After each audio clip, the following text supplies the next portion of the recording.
As rodas da resistência nascem do asfalto. Mentiroso, caluniador e mentiroso. Maluquista, filhotes da ditadura.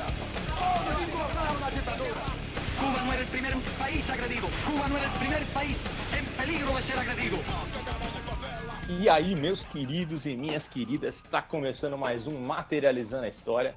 Aqui quem vos fala é Rafael, psicólogo e psicanalista, amante da dúvida e um curioso das ciências políticas. Que saudade dele! O amante da dúvida voltou! Uhul! Salve, pessoal! É uma honra estar aqui com vocês mais uma semana para debater no contrafluxo da ignorância. Então, sejam bem-vindos. Espero que vocês curtam aí o nosso episódio, o nosso convidado. E hoje promete, hein, Osmar? Promete demais. Saudações, minha gente. Sou eu, Osmar, a gatinha comunista, lembra? Também vou usar esse... Já que todo mundo usou o bordãozinho, eu vou usar esse bordãozinho. Estamos aqui mais uma Materializando. Prazerzaço gigante estar aqui para tentar enganar um pouco vocês de que a gente sabe do que está falando quando realmente não sabe nada. Perfeito. E hoje com mais um convidado especialíssimo aqui, que é o Acácio Augusto. Dá um alô para a galera aí, Acácio. Opa, tudo bem? Valeu pelo convite aí. Bom dia, boa tarde, boa noite, dependendo da hora que você estiver ouvindo esse podcast. E vamos conversar aí. Prazer é todo nosso. Obrigado aí por ter aceitado o convite.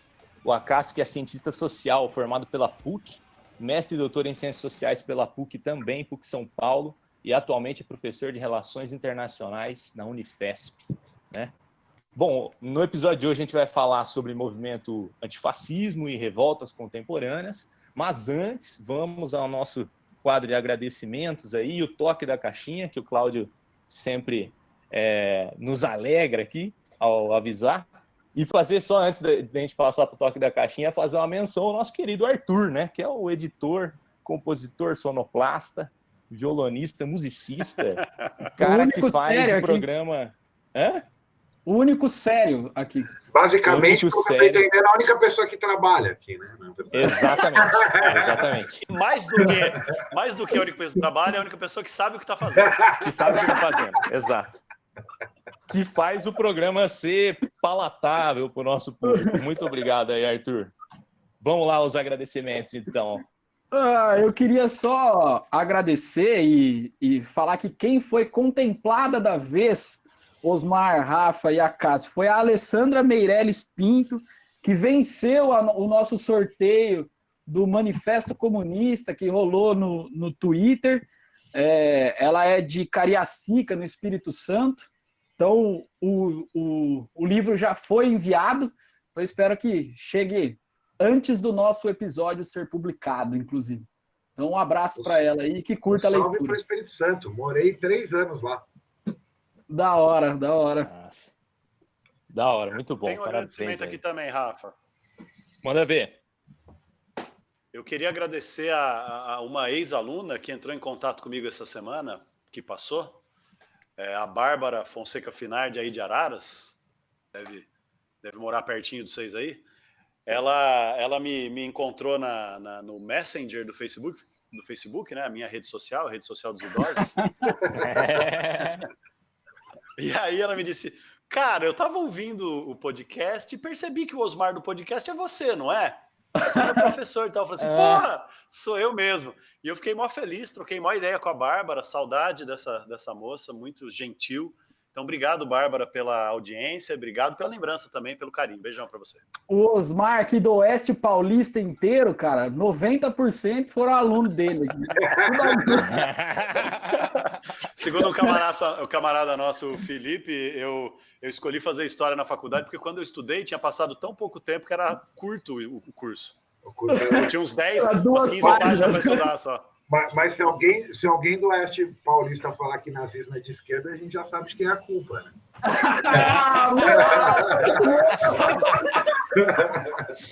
Sensacional, tá aí, responsabilidade. Sensacional. Pode cobrar do Osmar aí, gente. Pode cobrar. A culpa é minha. Ô, Rafa, queria só dar uma da aula. caixinha. uma orientação das nossas redes sociais aí, o Claro. @materializando. Segue a gente lá, a gente publica algumas coisas, alguns textos, às vezes, quando dá. Pode curtir também a gente na rede social do Osmar, no Facebook, Materializando a História, também se encontra. E se você gostar demais da gente mesmo, demais, você pode apoiar a gente a partir de menos de $1. Obrigado, Paulo Guedes, novamente, né?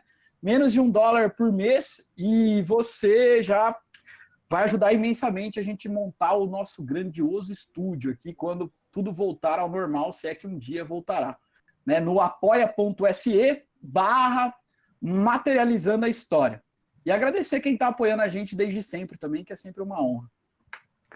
É isso. Claro. Ô, Acácio, você quer disponibilizar endereços eletrônicos aí, redes sociais, quem quiser conhecer seu trabalho? Eu só uso uma rede social, que é o Twitter. Tá. Acácio 1871, que é o ano da Comuna de Paris. Boa. Beleza. Quem quiser seguir o Acácio aí, fica o endereço. Bom, vamos lá ao nosso tema de hoje, né? Antifascismo, revoltas contemporâneas.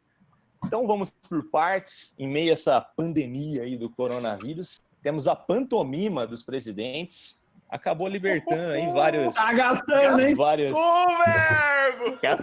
Gastar. Eu fiz quase um trava-língua aqui com pandemia. Ó, a pandemia do coronavírus, a pantomima dos presidentes libertou os pandemônios sociais. Olha só. Aê! Meu Deus! A partir ali da morte do George Floyd, né, nos Estados Unidos, no último dia 25 de maio, decorrente de uma execução policial, desencadeou assim, uma série de protestos contra o racismo e a violência perpetrada por agentes de Estado, né, que começou ali nos Estados Unidos, mas a gente percebe que foi tomando uma proporção mais global. Em paralelo a isso, a gente já vinha conversando aqui em outros podcasts, vários grupos pró-Bolsonaro virava e mexia, assim, sempre faziam protestos pelo fim das instituições da democracia liberal representativa, né? Até então, eles pareciam as únicas vozes, assim, nas ruas no meio da pandemia, pelo menos de maneira mais imediata e aparente. No entanto, a gente começou a ver uma contra-investida de grupos contra o Bolsonaro, em protestos a favor da democracia. Tivemos alguns confrontos, mas também a emergência e a reaparição, né, de bandeiras antifascistas e dentro dos grupos que propunham aí ações contra o governo Bolsonaro.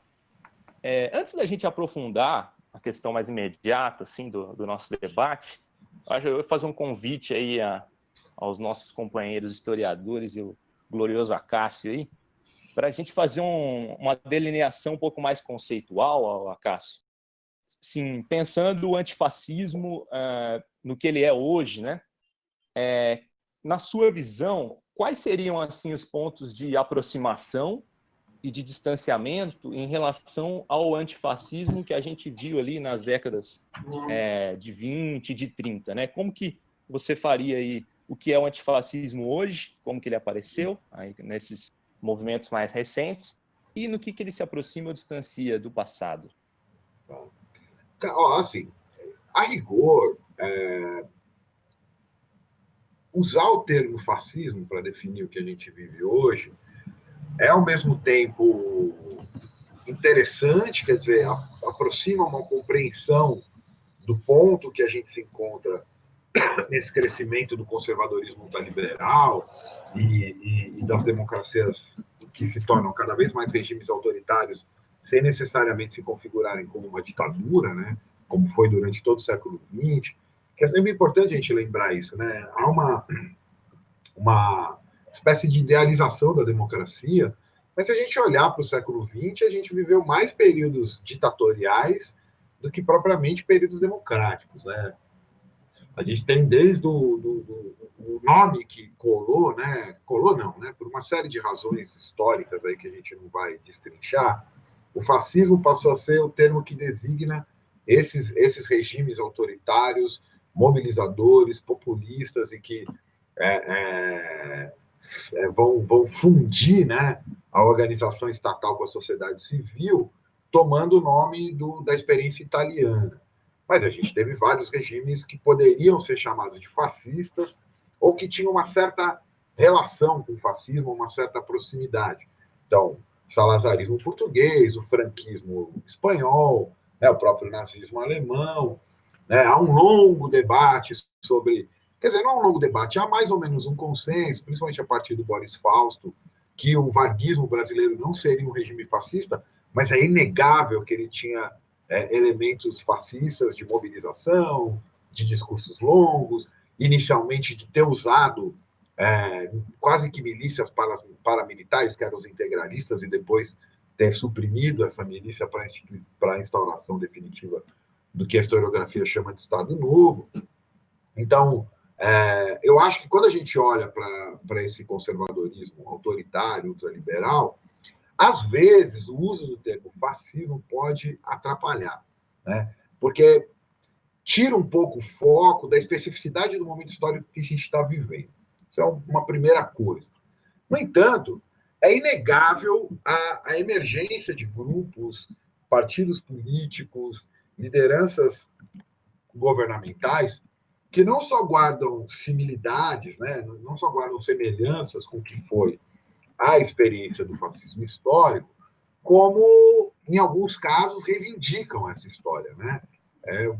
Pensar numa lista aqui, a gente tem o Partido Nacional, a Frente Nacional Francesa, né, da Marine Le Pen, o Aurora Dourada grego, que, inclusive, ganhou várias cadeiras do legislativo lá da Grécia e que é abertamente neonazista, o Pegida alemão, que é um grupo islamofóbico que tem feito manifestações de rua contra a imigração, o Partido da Liberdade austríaco, que também retomou um discurso fascista.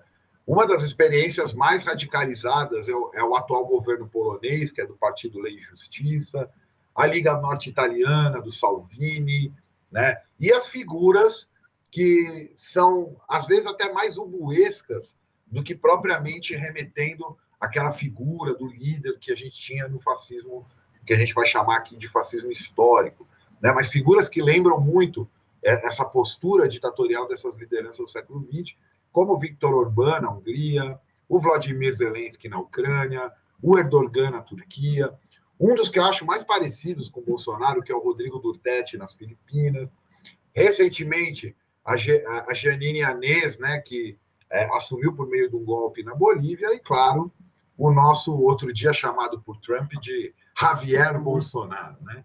O Jair Bolsonaro. Então, assim, nesse sentido, é bem interessante a gente pensar o que é a Antifa contemporânea, porque a gente consegue caracterizar essa extrema-direita muito mais em relação aos grupos antifascistas do pós-guerra, né, na verdade, dos anos 80, do que propriamente com o fascismo histórico. E, de fato, né, a partir de uma análise ali mais rigorosa, historiográfica, e até mesmo do estudo dos regimes políticos, não é correto. A gente vai lembrar que, durante a campanha eleitoral, tinha um debate mais ou menos estéril de se dizer, mas o Bolsonaro é fascista, ou ele é um populista, ou ele é... Eu acho que, em alguns momentos, isso é interessante, mas, na prática, assim, isso interessa pouco. Hoje, até por todo o movimento que tem se colocado, parece que é inegável, e ele faz questão, né, de fazer referência. Recentemente, ele tuitou o lema do integralismo brasileiro, na cerimônia de posse do Ministério das Relações Internacionais, Ernesto Araújo terminou com uma saudação que lembrava a saudação Anauê dos integralistas. Então, os elementos são muitos, mas, de fato, acho que o desafio é pensar assim, bom, beleza. Então, o que foi o fascismo histórico e o que é isso, essa ascensão de um ultraconservadorismo, ultraliberal, e aí já começa uma diferença interessante, porque o fascismo histórico era antiliberal, né? O que faz a gente aproximar? Então, vamos tentar ser o mais objetivo e breve possível. Bom, o fascismo histórico aconteceu num momento muito singular na própria Europa. né? A Europa saía de uma guerra, numa Primeira Guerra Mundial, em torno da disputa imperialista das potências pelo controle das colônias africanas, né? A gente tinha ali a Inglaterra, que já se colocava como império que nunca se põe, com colônias na África, na Ásia, abrindo várias frentes de guerra, né? A famosa Guerra do Ópio com a China, enfim. Você tinha uma França que também tinha uma fatia grande de tudo que a gente chama do Maghreb hoje na África, né? que é o norte da África, Argélia, enfim. E você tinha as nações que chegaram, digamos assim, atrasadas nessa corrida imperialista, até porque se constituíram tardiamente como uma máquina estatal moderna, né? Nomeadamente a Itália, que teve um regime, que teve um processo de unificação tardia e também muito conturbado, e a Alemanha, que se unificou a partir de uma empreitada militar, né? O general Otto von Bismarck, durante a Guerra Franco-Prussiana, constituiu o que hoje a gente chama de Alemanha. Bom, a Primeira Guerra foi extremamente traumática para a Europa, muitos mortos, uma guerra sanguinária, e sanguinária também no sentido porque era uma guerra de trincheiras, então era pedaço de corpo, uma coisa horrorosa, que o Full Metal Jacket mostra um pouco isso, né? Enfim, tem uma filmografia sobre isso, né? O Nada de Novo no Front, que é um livro famoso sobre isso, Viagem ao Fim da Noite do Cellini, enfim, tanto na literatura quanto no cinema você tem várias representações disso. Bom, então essa Europa saiu estraçalhada dessa Primeira Guerra, a vitória, melhor dizendo, a derrota alemã foi extremamente humilhante, aí há várias referências, né, ao fato de o próprio Hitler ter jurado que vingaria a nação alemã, isso no fim da Segunda Guerra, sendo que ele foi um desertor, né, todo mundo sabe, ele foge ali para Praga, ele nem chega a lutar na Primeira Guerra, mas enfim, essa Europa esfacelada, não bastasse todos os horrores da guerra que ela viveu, ela vai entrar numa crise que, na verdade, foi uma crise global do capitalismo, que a gente conheceu como a crise de 29, né? O grande crash da Bolsa de 29 e tal. Bom, como o fascismo histórico ele se caracterizou por ser um regime meio de salvação em meio à crise, é aí que essas lideranças vão surgir, né? Como eu já falei aqui, Salazar, Mussolini, Hitler, enfim. E numa confusão muito grande, porque eram movimentos que eram muito populares, né? Movimentos ligados a sindicatos, né? Esse tipo de idiotice que hoje se mobiliza, né? O partido do Hitler era o Partido Nacional Socialista Alemão, né? O próprio Mussolini saiu das fileiras do Partido Comunista Italiano. Mas, no fundo, isso não quer dizer que há uma civilidade ou uma continuidade por um nome ou pela procedência, mas sim porque se deslocou, né, de uma experiência, de uma saída da crise que tinha sido herdada do século XIX como uma possibilidade internacionalista de transformação do regime capitalista, e se entra nessa ideia de que, bom, cada país deve se salvar por si mesmo. Nesse sentido, o varguismo brasileiro também expressa um pouco isso, né? O momento em que a indústria nacional nasce, enfim, uma coisa de uma doutrina internacional bastante fechada e nacionalista. Soma-se a isso que, durante essa crise, existia um receio muito grande de que a experiência revolucionária russa, vivida durante a Primeira Guerra, né, em 1917, em fevereiro começa a Revolução na Rússia, em outubro a Rússia retira suas tropas do conflito e vai viver o seu próprio comunismo de guerra, né, como Trotsky chamava, até 1921, e as nações europeias ocidentais vão viver esse medo de que revoluções aconteçam. E, de fato, elas quase aconteceram, como, por exemplo, em 1918, na própria Alemanha, quando o Partido Social Democrata Alemão, liderado na época pelo Friedrich Ebert, né, não acompanhou a radicalização de um grupo dissidente, liderado pela Clara Zetkin, pela Rosa Luxemburgo e pelo Karl Liebknecht, que eram os espartaquistas, e digamos assim, do fracasso dessa revolução que quase aconteceu em 18, que na verdade aconteceu, mas foi suprimida, nasce o Partido Nacional Socialista Alemão, que é o Nazi. Eu estou dizendo isso de uma maneira um pouco corrida, mas é mais para dizer assim, bom, os elementos do fascismo histórico são uma profunda crise econômica, uma política do ressentimento. Então, né, é por isso que o fascismo vai ter que mobilizar sempre uma espécie de inimigo interno, que é de inimigo externo, que é culpado de todas as mazelas, né? Então, toda a teoria da raça pura dos nazistas, toda a recuperação do passado imperial e glorioso do fascismo italiano, remetendo a Roma, né? Toda a recuperação da nação das navegações, que vai fazer o Salazar em Portugal, e, enfim, assim por diante. Então, esse fascismo histórico ele vai se constituir como uma resposta a essa herança desastrosa da guerra, essa crise econômica brutal e esse ressentimento que vai ser, digamos assim, catalisado pelo orgulho nacional, né, pelo nacionalismo. No meio disso, né, com esses três elementos, havia também esse medo da revolução que havia acontecido na Rússia e tornado a Rússia a União das Repúblicas Socialistas Soviéticas.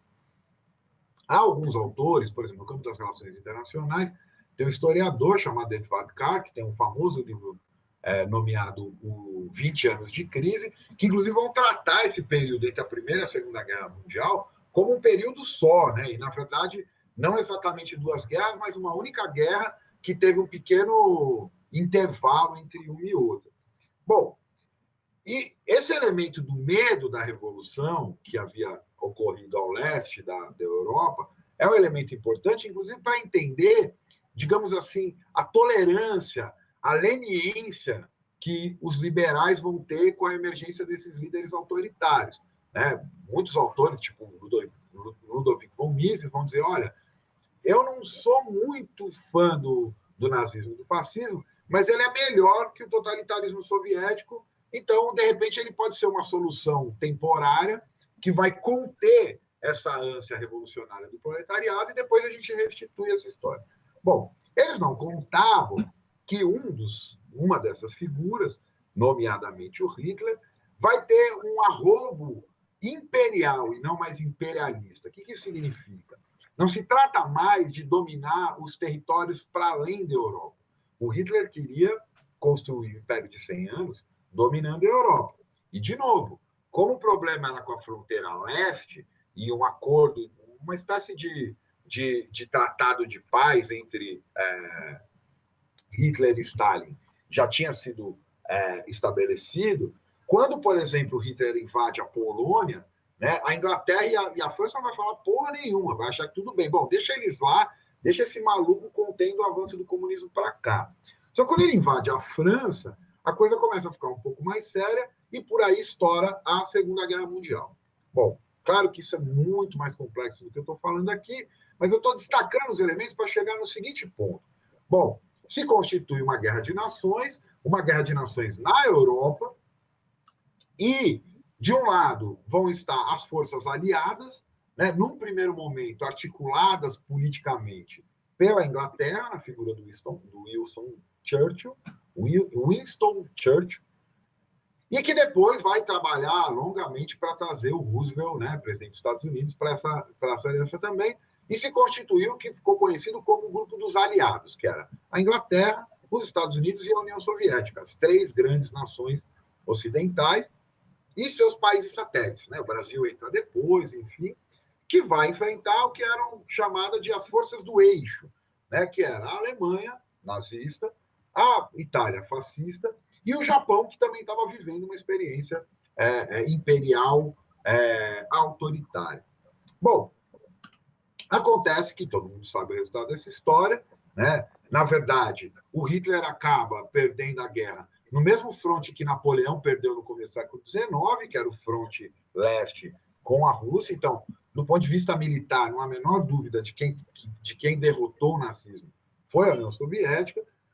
Mas o que é importante para a gente chegar na Antifa contemporânea é que O que os movimentos que vão derivar dos movimentos de resistência, como teve na França, à ocupação nazista e ao fascismo, vamos dizer, o fascismo não morreu com a derrota militar da Segunda Guerra Mundial. Porque o que acontece? Os aliados ganham, é feito um tratado de paz ali com a União Soviética, obviamente que a União Soviética e de um lado, e a Inglaterra e os Estados Unidos do outro, tinham interesses bastante antagônicos, mas geoestrategicamente lutaram no mesmo fronte durante essa guerra. Esse acordo é colocado ali e inicia-se o que depois, né, seja na história econômica, seja na história, vai se chamar de 30 anos dourados do capitalismo, que é a expansão do Fordismo, a constituição do que ficou conhecido como welfare state, que na verdade só existiu no norte, né? E o que a gente conheceu também pelo nome de Guerra Fria, que era fria só na Europa, porque espalhou ditaduras por toda a América Latina, pela própria África, né? Estados Unidos e União Soviética ficavam guerreando no quintal dos outros, basicamente. Talvez Vietnã seja o grande exemplo, ou mais conhecido dele. Então, esses grupos antifascistas vão dizer assim, olha, o fascismo ele foi derrotado como regime político de algumas nações, mas as formas deles estão aí ainda. Né? E já lá nos anos 60, começam a surgir algumas interpretações que vão ligar o fascismo ao capitalismo e às democracias liberais. Por quê? Lá na história que eu contei antes, entre a Primeira e a Segunda Guerra, as grandes frentes antifascistas eram frentes que consideravam que os regimes fascistas nacionalistas eram regimes antiliberais, regimes de planificação da economia via o Estado. Então, as frentes eram constituídas, em geral, por liberais, anarquistas e comunistas. Não necessariamente sempre juntos, mas essas três forças políticas da modernidade se juntaram para combater o que seria essa pretensão imperial da política moderna, que produziu os campos de concentração, que produziu tudo que a gente conheceu. Bom, se a Segunda Guerra derrota essas nações, e a gente entra num ponto onde vai surgir a ONU, a Declaração Universal dos Direitos Humanos, então, essa ideia de que existe uma raça ou uma nacionalidade maior que a outra, pelo menos do ponto de vista jurídico, vai ser combatida tal, mas, como eu disse, esses grupos vão dizer, olha, não, o nazismo ou o fascismo não deixou de existir porque a Alemanha, o Japão e a Itália perdeu a guerra. E aí, já nos anos 60, começam a surgir as teses, né? Acho que um dos livros mais significativos dessas teses é um livro de um historiador francês que veio do luxemburguismo, no final da vida ele se torna anarquista, chamado Daniel Guérin, que escreveu um livro chamado Fascismo e Grande Capital, onde ele vai dizer assim, olha, como já havia dito, isso não é o Guérin que diz, mas eu que estou falando, como o Durruti já tinha alertado lá na Revolução Espanhola, o fascismo, na verdade, é um recurso da burguesia quando ela se sente ameaçada por alguma crise. E o que significa? É um recurso que ela usa de contenção de uma possibilidade revolucionária. Então, nesse sentido, apesar de, do ponto de vista político, do liberalismo político, o fascismo ser antiliberal, ele é uma política derivada do capitalismo.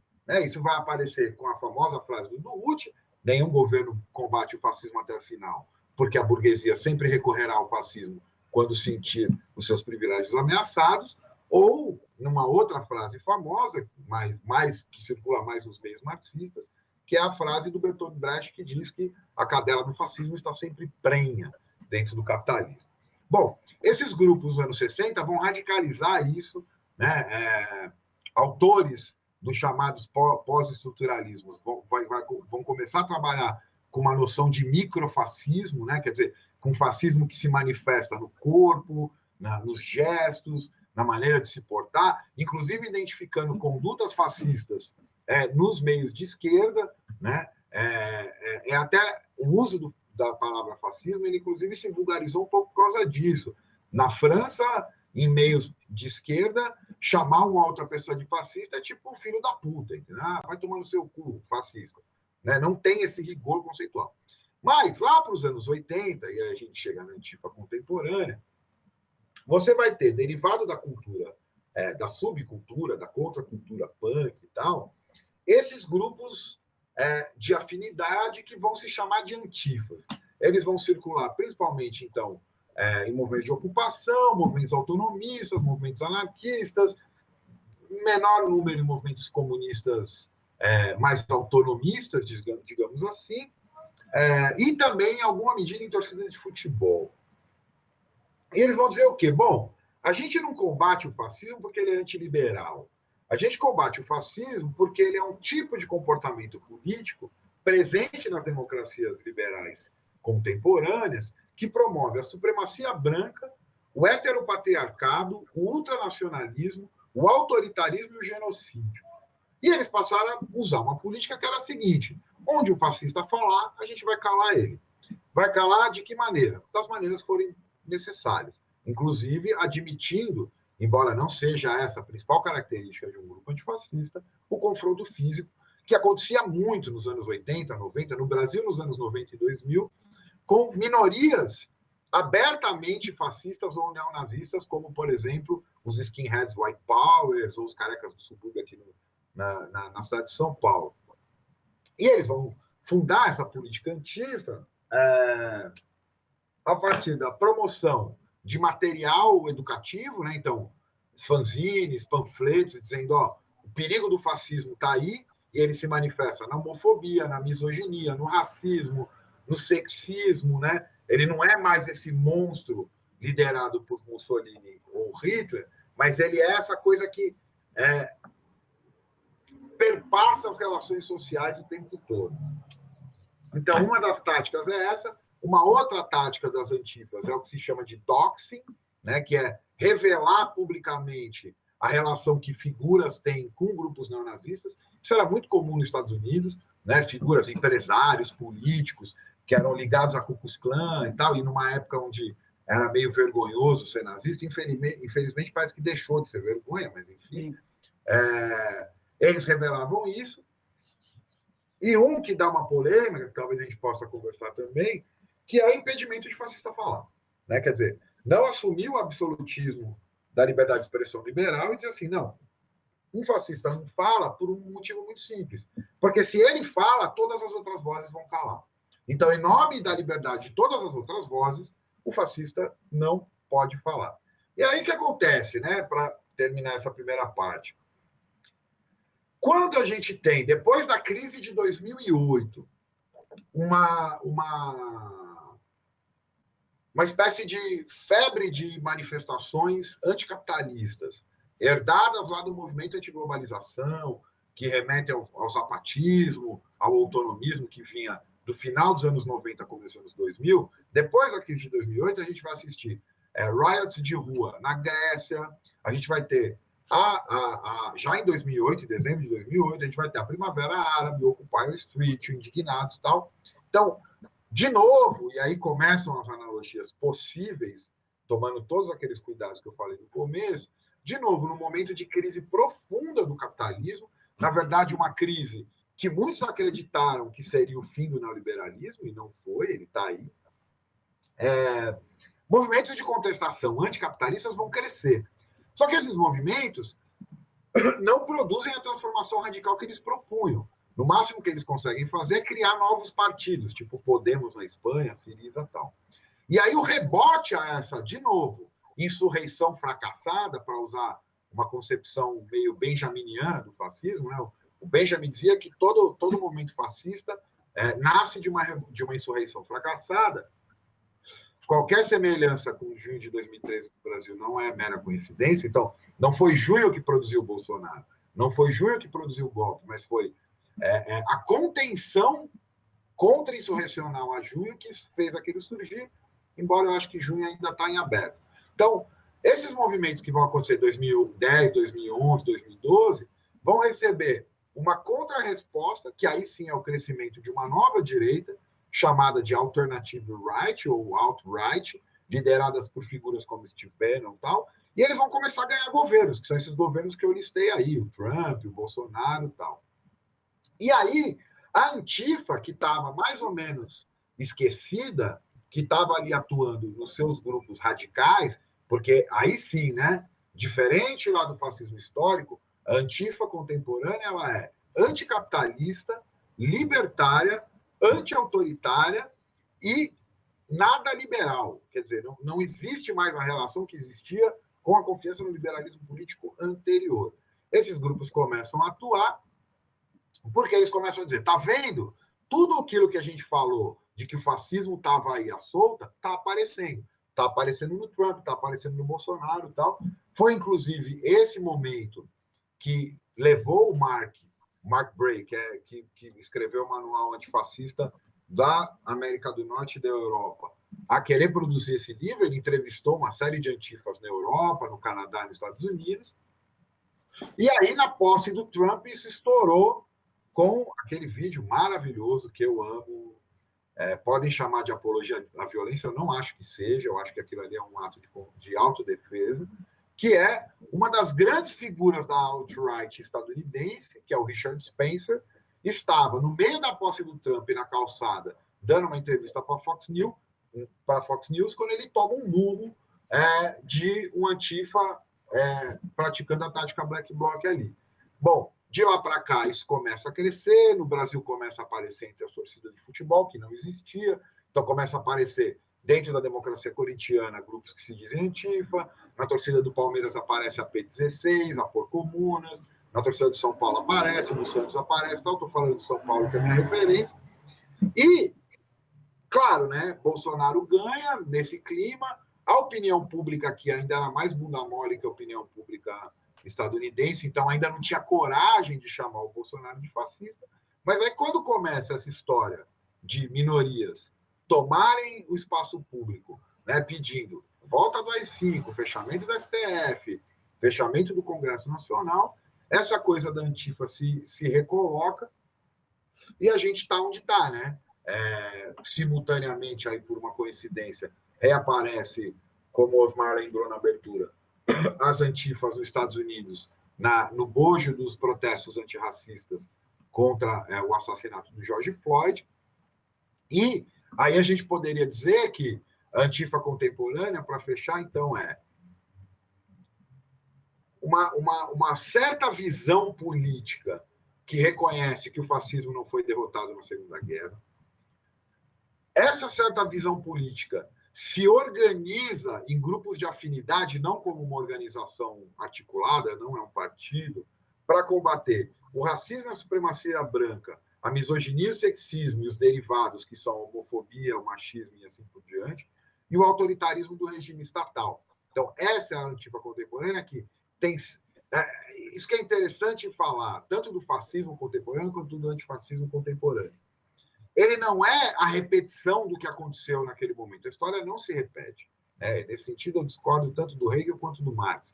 A história não se repete. O que ele é uma transmutação disso que foi, naquele momento, o regime fascista. Né? O Marx vai dizer que os antifascistas entendem o fascismo como um regime transhistórico, porque ele é uma virtualidade de qualquer Estado.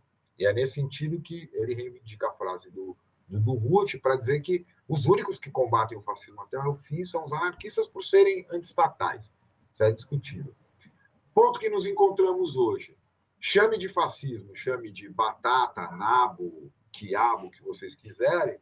A gente vive um momento de extremo conservadorismo social e de costumes, brutal autoritarismo de Estado. Eu costumo dizer que, se você pegar os números e a capacidade de destruição em massa das atuais democracias, os regimes fascistas do entreguerras são amadores, né? As democracias contemporâneas matam muito mais, prendem muito mais, reprimem muito mais, né?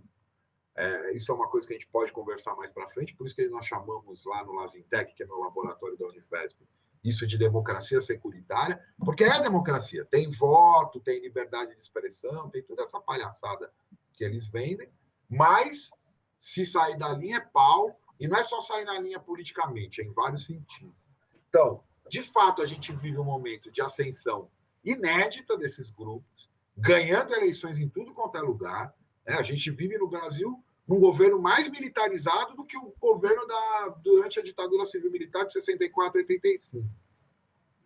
E a Antifa é todo esse grupo, pessoa, enfim, que se dispõe a praticar o antifascismo, né?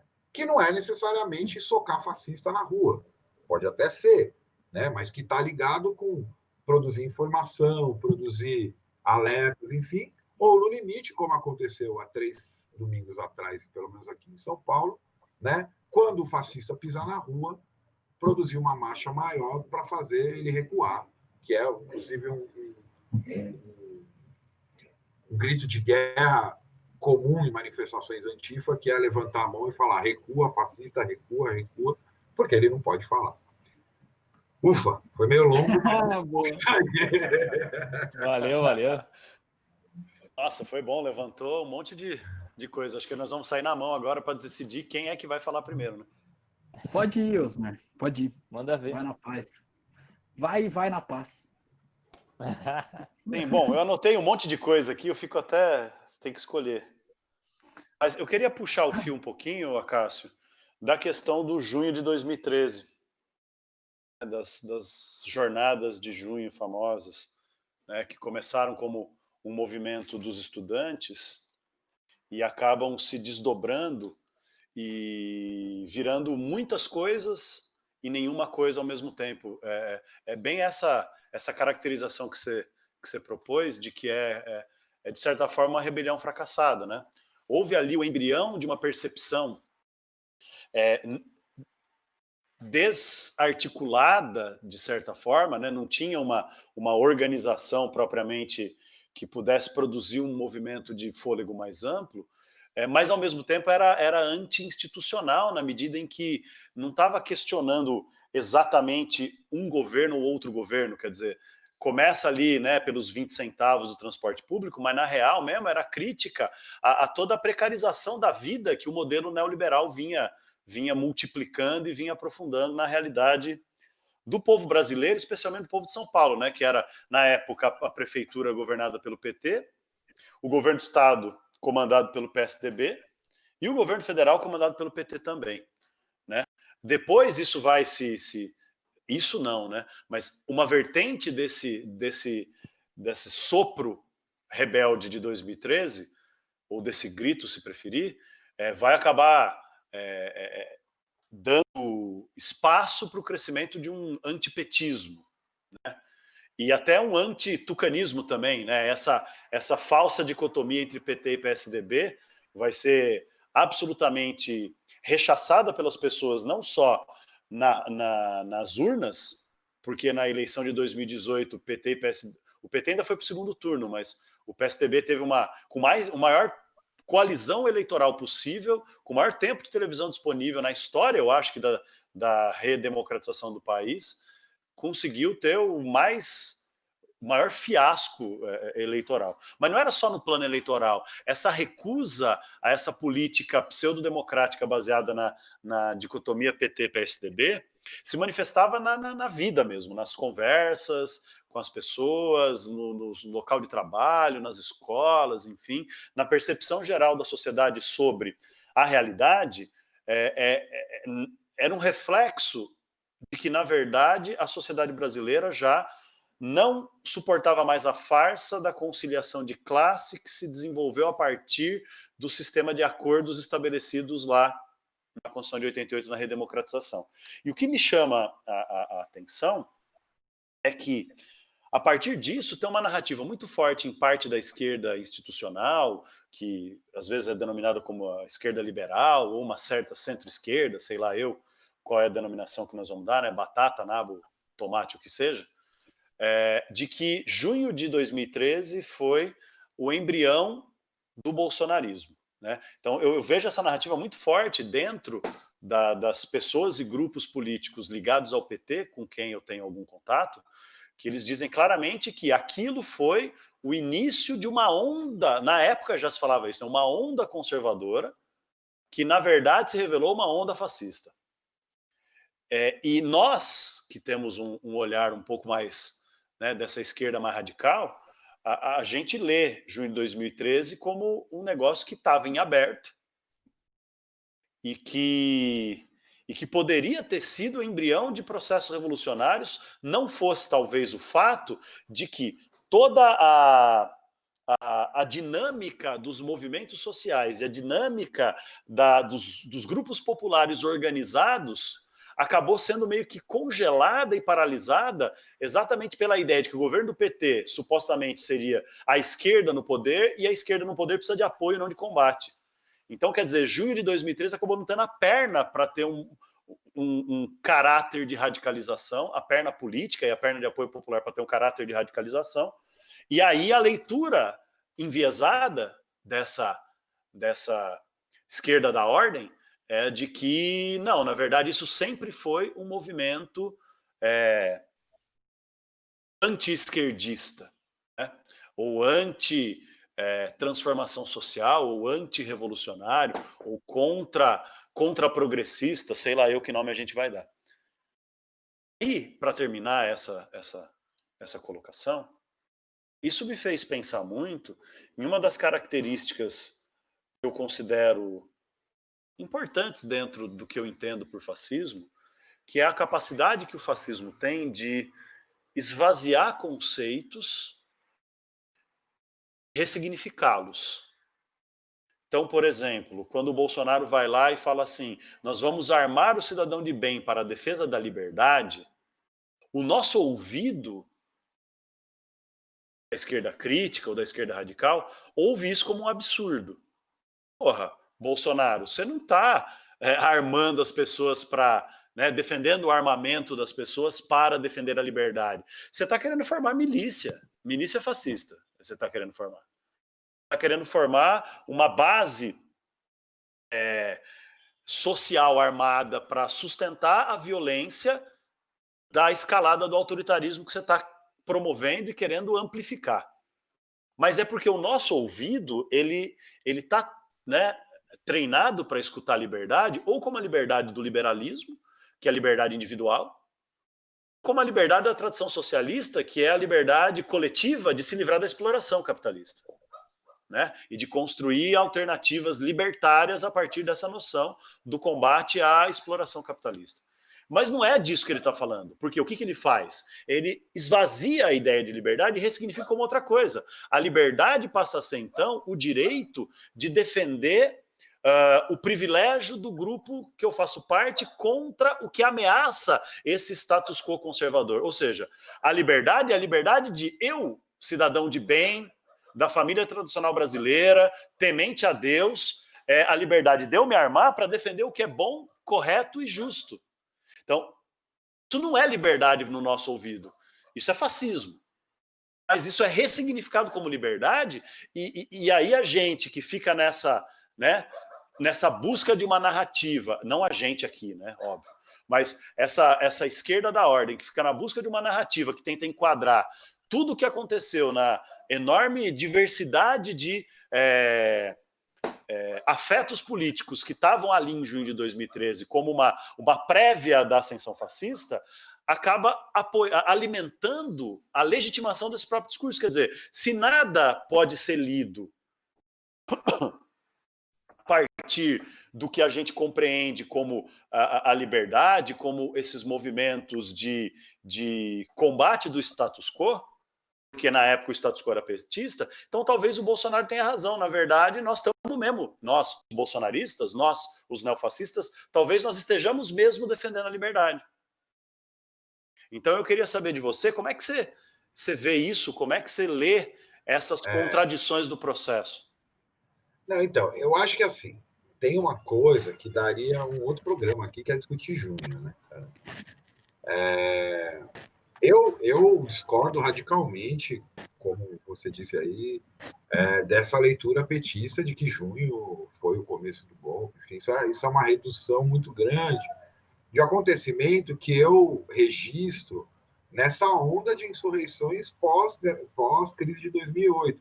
Embora a crise não tenha nos atingido, e nos atingido, eu estou falando de América do Sul, Brasil em especial, lembrem-se da famosa declaração do Lula depois da crise, de que a crise era uma marolinha. E, de fato, era uma marolinha, porque o Brasil estava vivendo, do ponto de vista econômico e das exportações, um ciclo muito virtuoso do ponto de vista econômico de expansão das commodities, que inclusive bancava a gestão da miséria ao estilo ONU que o governo brasileiro fazia aqui. Então, no fundo, a gente viveu... Isso é interessante pensar. É óbvio que há uma série de, entre aspas, conquistas no período lulista que estão ligadas, né, à redução da miséria extrema, né, à expansão do sistema universitário federal. Né? Eu mesmo dou aula numa universidade que meu campus foi inaugurado pela Dilma com Haddad de ministro da Educação. Mas isso não significa exatamente que ele está produzindo uma política de transformação. Porque o que eles tinham era bala para queimar, né, grana para fazer essas coisas. Obviamente que talvez outro grupo político não faria isso, ou talvez não.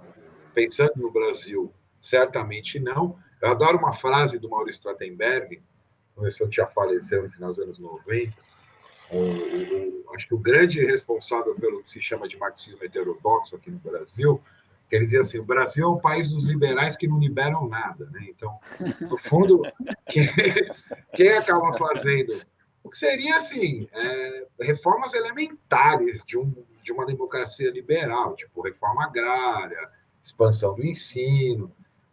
A gente entrou numa doideira tão grande, um país escravocrata, ex-colônia e tal, que esse elementar que a Europa experimenta, pelo menos desde os anos 50, né, que o Norte, para a elite nacional, isso é comunismo. Né? Se bem que assim, a concepção, a designação de comunismo com o bolsonarismo ficou bastante ampla. Né? Enfim, a significação do conceito, né, velho? Total. Mas eu acho que junho está nessa onda dos protestos, que embora então a crise não tenha chegado, existia uma insatisfação, sim, inclusive como alguns setores mais radicalizados que o próprio PT faziam na época, de que junho era uma espécie de quero mais, entendeu? Quer dizer, atingiu-se um certo padrão de consumo, com acesso a alguns bens de consumo inéditos, ligados também às novas tecnologias, que seria acesso à internet, smartphone, acesso à universidade. De fato, assim, é inegável. Quem frequentou a universidade dos anos 90, começo dos anos 2000, a configuração populacional das universidades públicas mudou pra caramba. Enfim, eu mesmo, embora eu tenha estudado, eu fui bolsista na PUC a vida inteira, mas eu, meu irmão e minha irmã somos a primeira geração da família que tem diploma universitário, como assim, um monte de gente que tem 30, 40 anos hoje.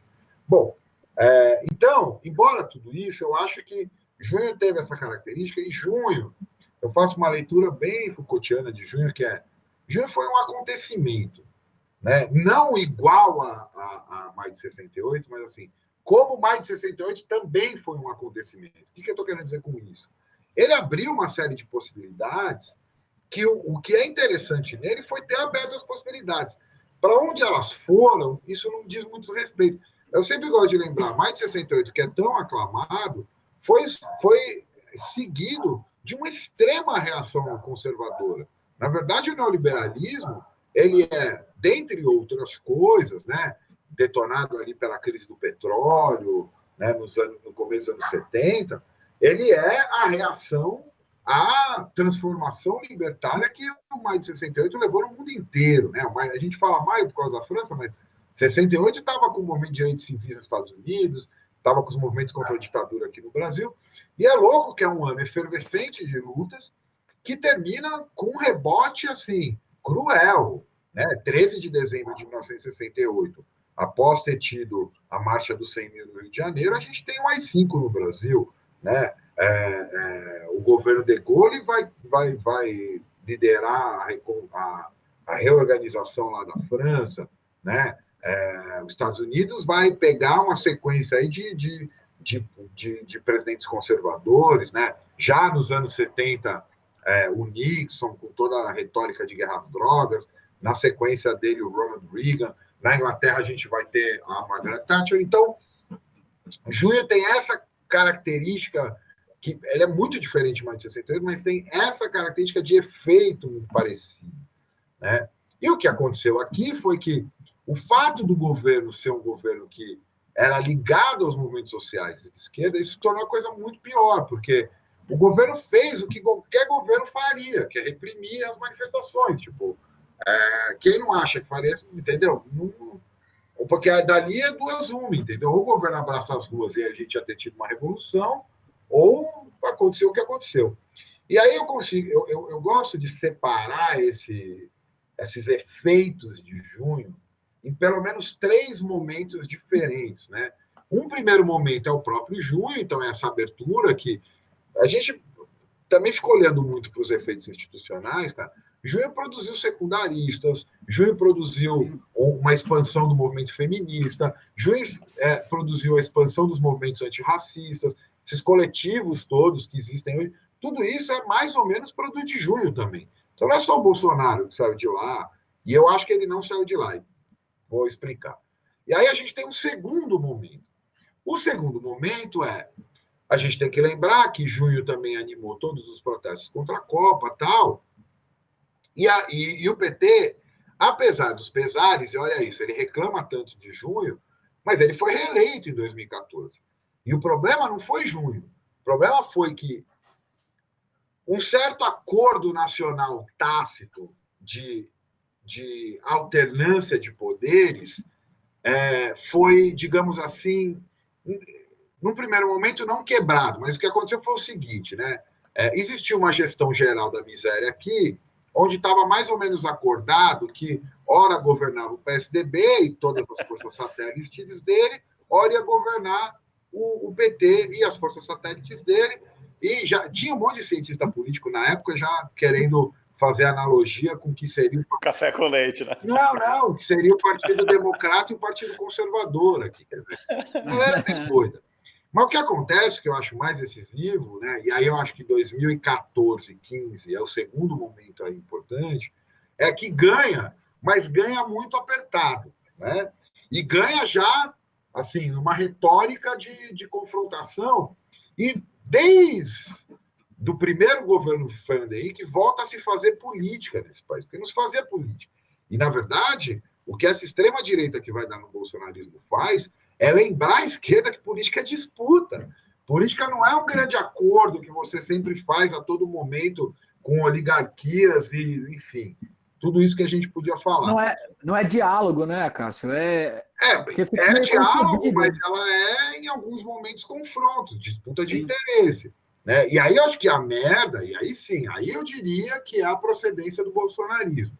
Essa segunda parte do acordo roeu a corda, que foi o momento em que uma figura que nem foi presa e já sumiu do cenário nacional, e não fala nada, chamado Aécio Neves, começou a bombar essa história de que teria sido fraudado, né? Começou a falar em impeachment, as pessoas vão esquecendo disso. Acontece tanta coisa no Brasil, mas enfim, por onde anda esse sujeito? Porque o que ele fez, do ponto de vista institucional, foi muito sério. Porque se hoje você tem bolsonarista maluco falando que a NASA interfere na urna eletrônica, é porque o discurso público começou a questionar isso. E dali deriva uma coisa que é o seguinte, o PSDB deve ter olhado e falado assim, bom, a gente é ruim de voto, vamos ganhar essa merda na marra. Né? Fez, até que essas mobilizações de rua criaram, quer dizer, a Dilma perde o Congresso e as mobilizações de rua criaram a legitimidade necessária para o impeachment, tome impeachment. E aí eu lembro que eu comprei muita briga na época, porque chamar isso de golpe não é correto, não foi um golpe. Entendeu? O que aconteceu ali foi uma quebra de acordo entre elites e tal, e um rearranjo. Só que aí tem uma coisa que era o inesperado, e se o bolsonarismo começa a ser gestado nesses movimentos contra o impeachment aqui, gente, pelo amor de Deus, eles não têm absolutamente nada a ver com junho de 2013. Junho de 2013, os movimentos contra a Copa, tinha uma configuração. Essa galera de camisa da CBF na frente da Fiesp é outro rolê. Eles estavam em junho? Sim. Em São Paulo, pelo menos, eu vi.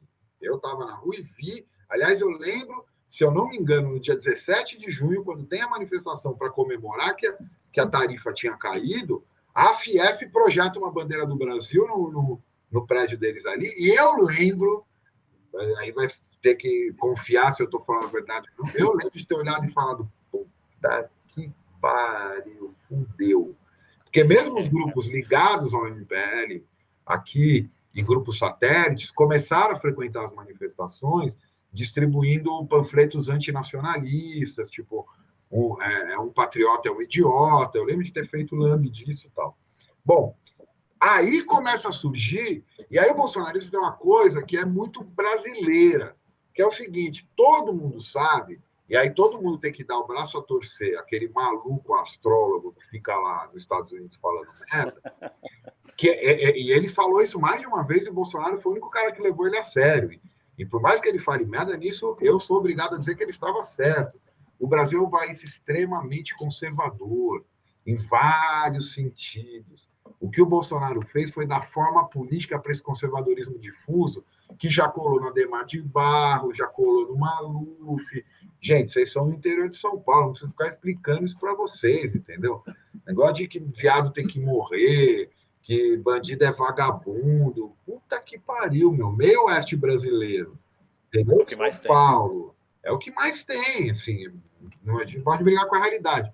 E o Bolsonaro sacou isso. E sacou uma coisa, Osmar, que você falou, e eu concordo, que, assim, existia meio um saco cheio desse acordão aí, entendeu? Existia uma coisa que ele colou no antipetismo, né?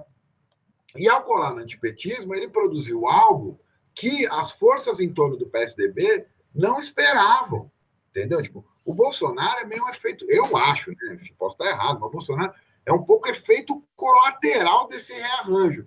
E aí eu iria para o terceiro momento importante, de junho para cá, para chegar na história do fascismo, que é 2018, que é o Temer, ele entra para orquestrar esse acordo, lembra da famosa gravação, um acordo com o Supremo, com tudo, lá, e ele é bloqueado pelos militares, que é a intervenção federal militarizada no Rio de Janeiro, e ali todas as reformas que, principalmente o capital financeiro nacional e internacional queriam, foram bloqueadas, né? E aí, o que o Temer fez foi assim, se arrastar até as próximas eleições. Chegou às próximas eleições, a Globo, o PSDB, a Folha, o Estadão, estava assim, bom, é barbada. Mas o PT tá na lona, a gente tem a máquina inteira na mão. Quantos partidos apoiavam o Alckmin? Sei lá, 12, 13, 15. Os caras achavam que iam ganhar de lavada. A gente também achava, né? Aí, pelo menos, eu achei que também achava. Na televisão, a hora que for a televisão, ele vai bombar. Ele tá com pouca intenção de voto agora, mas a televisão vai ser decisiva e... Claro. A hora que for o debate, o Bolsonaro murcha. Isso, mas aí murcharam ele antes com uma faca, né? E aí, porque o episódio da facada é importante. E imagina, né? Se o Adélio tivesse lido Dostoiévski, né? Principalmente os idiotas deviam saber que tem que passar veneno na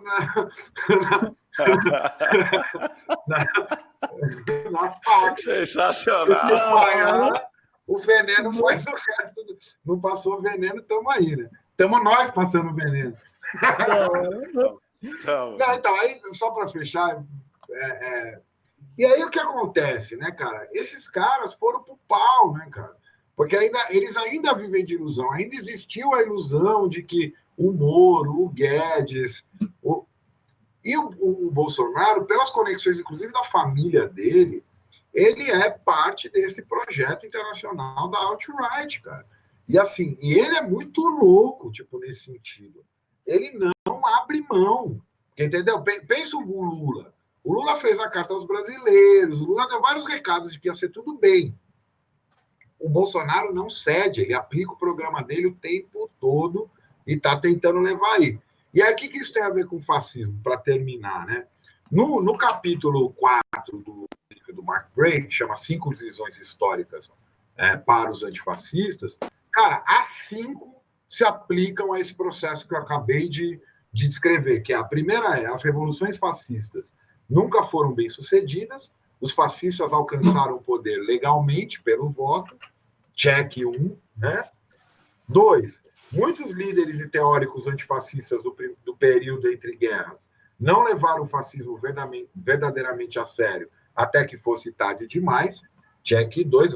Como eu disse, tinha gente discutindo se o Bolsonaro era fascista ou não. O cara falava em matar 30 mil e as pessoas ainda estavam em dúvida. O famoso escolha difícil do editorial do Estadão. 3. Por razões ideológicas e organizativas, a liderança socialista e comunista demorou mais que sua base para avaliar com precisão a ameaça do fascismo. Check também. O papel... Eu não gosto muito de falsa simetria e nem jogar a conta inteira no PT, mas que eles, enfim, não fizeram muita coisa para conter o Bolsonaro, não fizeram. Cara, só deixa eu fazer um parênteses nisso que você disse, cara. Eu acho que a esquerda da ordem, assim, essa esquerda liberal, ela colabora, inclusive, até os dias de hoje com isso. Total. Com essa intensificação da judicialização, tudo judicializa. Parece que a esperança está no judiciário do Estado, né? Cláudio, pensa no que acabou de acontecer. Quando as pessoas decididamente resolverem ir para a rua para conter o fascismo como ele deve ser contido, já apareceu o povo sem medo fazer acordo, fechar um rodízio de rua com a PM e deixar os fascistas em paz lá na Fiesp e fazer manifestação lá da Batata. Também concordo totalmente com você. Ela não só não faz nada, como ela colabora. 4. O fascismo, aí tem tudo a ver com o que você falou, Osmar. O fascismo rouba da ideologia, da estratégia, da cultura, do imaginário de esquerda. Então aí tem isso, né? O Bolsonaro conseguiu posar como um cara que era contra o sistema, contra tudo isso que está aí, né? Tá ok? Vamos ver essa questão aí. Né? E, por último, não é preciso um grande número de fascistas para conceber o fascismo, que eu acho que é o risco de ficar tolerando esses grupinhos que ficam jogando, como que chama? Fogos de artifício no STF. Acho que é um risco que a gente está ainda. Que era muita coisa, gente.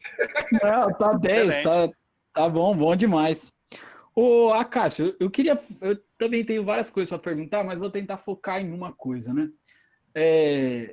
A gente vê que aqui no capitalismo periférico, né, onde o Brasil está situado, a América do Sul, a Ásia, a África, o negócio é mais estridente, né? A exploração é maior, né, como se desse para a gente hierarquizar, mas já hierarquizando, a exploração é maior e a violência parece se apresentar de uma forma mais incisiva, mais potencializada, né? A gente vê aí que, tipo, o que aconteceu com o George Floyd lá nos Estados Unidos, embora aconteça com a comunidade negra todos os dias, não duvido, nos Estados Unidos, aqui no Brasil é comum já faz muito tempo, desde quando... É brutal, né? Exatamente. Isso aí só foi gatilho porque se publicou, ganhou um escancaramento da contradição, da violência, de uma forma gigante, onde as pessoas que confiavam na democracia representativa, assim, como assim? Dentro da democracia representativa tem isso, né? Aí eu queria saber se você acha que o território, por exemplo, a América do Sul como um todo, pode ser um território fértil para a consolidação desse novo fascismo no mundo. Principalmente porque aqui a violência é naturalizada, velho. Né? A gente já não se incomoda com isso. E o lance da prática do capitalismo com o autoritarismo e de relação com o populismo, né? É uma prática mais ou menos recorrente no Brasil. E aí eu queria saber um pouco o que você acha disso, se pode ser... Eu acho que você tem toda a razão, cara. Eu acho que, inclusive, a gente vive dessa alt-right a experiência governamental mais radical, cara. O Trump é um democrata diante do Bolsonaro. Entendeu? E acho que por essas características que você falou, a gente está na periferia do mundo, né? Existe uma característica do neoliberalismo que é meio neocolonial dessas regiões. Cara, pensa, a gente vende, vamos pensar como nação, né? A gente vende soja, carne, tipo... nem um atraso tecnológico grande, né? Acho que não é só uma questão de atraso, assim, a gente vira o que eram as colônias antes. O que eram as colônias? Entrepostos comerciais, só isso. É uma colonização extraoficial, né? A gente manda soja. Hoje em dia, para a Europa, a gente manda soja, carne e cocaína, basicamente. Acácio, e aí, por exemplo, a luta antifascista, como você trouxe aí, do antirracismo, né, do antimachismo e tudo mais, ela também é uma luta anticapitalista. Claro. Por isso que você falou do lance dos liberais, né? Que acho que hoje é um contrassenso, é uma contradição gigantesca liberal participar. E por isso que, por exemplo, quando o Felipe Neto... É claro que ele não está aqui também falando, você pode entrar na fila e você não pode entrar na fila, não é isso. Mas é que... Quem quer. Como eu gosto de dizer, claro, eu não distribuo nem caço carteirinha de ninguém, eu não sou... exatamente. Mas parece que essa galera é uma galera que faz uma luta antifascista conjuntural. Parece que ela não consegue entender o fascismo na estrutura dele como um todo, como um desencadeamento do processo capitalista em si, né? Tipo, dá para ser antifascista dentro desse capital. Eu fiz uma conversa há uns dias com os editores da Autonomia Literária, que foi quem publicou o Mark Bray aqui, né? O Cauê e o Hugo. E a gente, no meio da conversa, chegou a essa conclusão, assim, que nem sei se tem muito rigor, mas faz sentido para mim.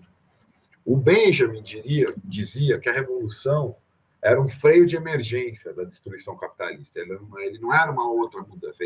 Ele parava esse trem da história, esse trem do desenvolvimento. Tal.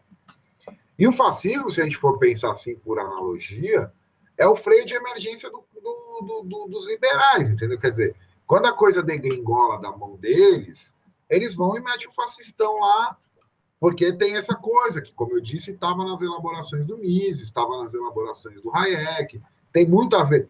Tem uma politóloga estadunidense chamada Wendy Brown, ela escreveu um livro maravilhoso, chama As Ruínas do Neoliberalismo, onde ela vai polemizar com a galera que achou que o neoliberalismo tinha acabado em 2008, ou que o Trump seria uma figura antiliberal ao estilo dos fascistas clássicos. E ela vai dizer, cara, que nada, mano, eles são a dobra do neoliberalismo. Entendeu? Então, de fato, uma luta antifascista hoje é necessariamente uma luta anticapitalista. Tem como, olha o que o capitalismo faz com as pessoas na Terra, tipo, entendeu? No fundo, a gente tem uma coisa também que é um fenômeno meio do pós-fordismo, que é pela primeira vez na história o capitalismo não precisa de todo mundo para produzir. Antes você tinha o que o Marx chamou lá de exército industrial de reserva, né? Era um povo que ficava entre o emprego e o desemprego, regulando os salários. Hoje em dia, você tem uma galera que é literalmente descartável. Você pode jogar na vala que não vai fazer diferença nenhuma. E aí você está no fascismo, ou, né, sei lá, como eu disse, a gente gosta de chamar de democracia securitária. A gente está num tipo de gestão política do planeta, né, não é mais nem das pessoas nacionalmente, onde uma galera está destinada à morte mesmo. E assim, boa sorte. Aí, isso explica também como que esse fascismo, esse ultraconservadorismo contemporâneo, ele é tão místico, né?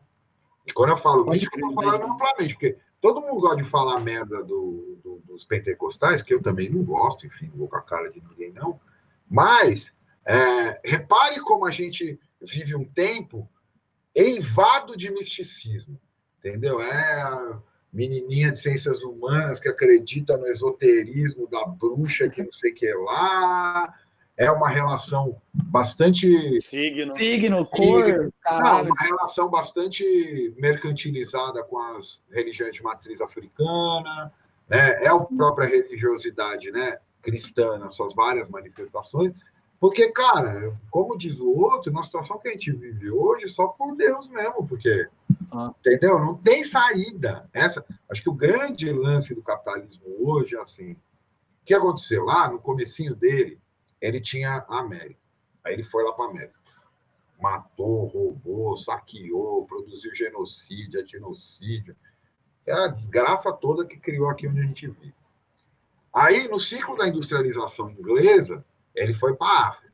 Matou, roubou, saqueou, colonizou, pegou um pedaço ali, Oriente Médio, Tá? Hoje não tem mais para onde ir. Porque, do ponto de vista tecnológico, a próxima etapa era o espaço, só que está tendo um gap aí entre a expansão do capitalismo e o desenvolvimento científico-tecnológico. O espaço ainda não é possível. Claro, você tem os caras que ainda apostam nisso. O Elon Musk estava outro dia indo lá para o espaço, né? Mas se a gente pega o capitalismo do ponto de vista do desenvolvimento tecnológico, ele está meio que no impasse, sabe? Que é engraçado, porque o Entre Guerras também foi um impasse do neoliberalismo, né? Do liberalismo. Foi o momento que o liberalismo falou, opa, eu não consigo mais controlar as massas, o que eu vou fazer? Bum, aí vem o Mussolini e resolve o bagulho para eles. Hoje, é até um pouco, é uma leitura um pouco otimista que eu tenho. Eu acho que esses caras não conseguem. Eu não vejo condições deles se manter. A não ser... Cássio, deixa eu provocar, então, fazer um... Porque, por exemplo, olha só, o desenvolvimento tecnológico desses estados nacionais são gigantescos. Por exemplo, o poder bélico dos Estados Unidos, o poder bélico, mesmo do Brasil, velho. Você vê a polícia militar aí, mano, é foda pra caralho você fazer qualquer coisa. Mas é só para reprimir nacionais. O poder bélico do Brasil é uma piada. Não, sim. Mas aí eu queria... Porque, assim, eu sou da área de segurança internacional. Sim, lógico. Sim. Mas a discussão que eu queria fazer é, será que, por exemplo, aí puxando um pouco para o pessimismo, a minha resposta é que eu acho que ainda dá. Né? Mas será que essas manifestações mesmo, elas são capazes de superar todo esse Estado aparelhado belicamente, que tem a vigília nossa o dia inteiro, que tem os dados de streaming comendo solto, sabe o que a gente digitou ontem, sabe onde a gente está digitando? Será que é capaz ainda? Não sei, cara, porque... eu acho que Não precisa nem torturar mais a gente, né, velho? Não precisa nem mais torturar a gente para saber com que a gente se relaciona. A gente não precisa mais nem ter ficha no DOPS, a gente tem rede social. Velho. A gente disponibiliza voluntariamente para todo mundo. Não, mas que sabe o que eu acho? Eu acho que você tem toda a razão em constatar essa impossibilidade. E se eu ficar na sua pergunta, eu te responderia não. Qual que é a parte, digamos assim, esperançosa dessa história? É que a transformação social hoje não é mais como ela foi até a Segunda Guerra Mundial. O Maio de 68 mostrou isso. Tipo, as coisas vão mudar não mais por um processo de tomada revolucionária de um governo. Entendeu? As pressões são outras, porque a despeito desse poder bélico das nações, ele tem um limite. O limite dele, e esse é o grande medo, né, é a destruição da humanidade, mas aí a conta não fecha, entendeu? Quer dizer, se você acionar o poder bélico a ponto de sumir com 3/4 da Terra, não vai sobrar nada para ninguém. É que, assim, a gente tem uma elite tão bizarra que é capaz deles fazerem isso. Mas, por exemplo, essa percepção geoestratégica foi o que regulou o chamado período nuclear da segurança nacional, entendeu? Existia a capacidade de dissuasão de ambas as partes era tão grande que uma guerra, como dizia o Aron, né? Como que é? A guerra é impossível, mas a paz é improvável. Então, a gente vive, no fundo, nessa condição ainda. Não existe uma guerra declarada, a guerra está difusa aí, enfim, mas também não vai ter paz, porque, entendeu? Tipo, foi agora na Zona Sul, em São Paulo. A polícia vai lá, mata um menino de 15 anos, os caras tacam fogo no... E aí você não tem a brutalidade rola, mas você não pode simplesmente atropelar todas aquelas pessoas. E é isso... E é isso que é essa capacidade que a gente chama de democracia securitária. Quer dizer, tem um jeito de, acionando os dispositivos de segurança, gerir essa merda toda. Que é um aspecto descentralizado, né? Você vai minando descentralizado. Total, é descentralizado, é democrático. Outro dia eu estava falando, acho que a maneira mais simples de explicar isso que a gente chama de democracia securitária é o fascismo aprendeu a ser democrático. É isso.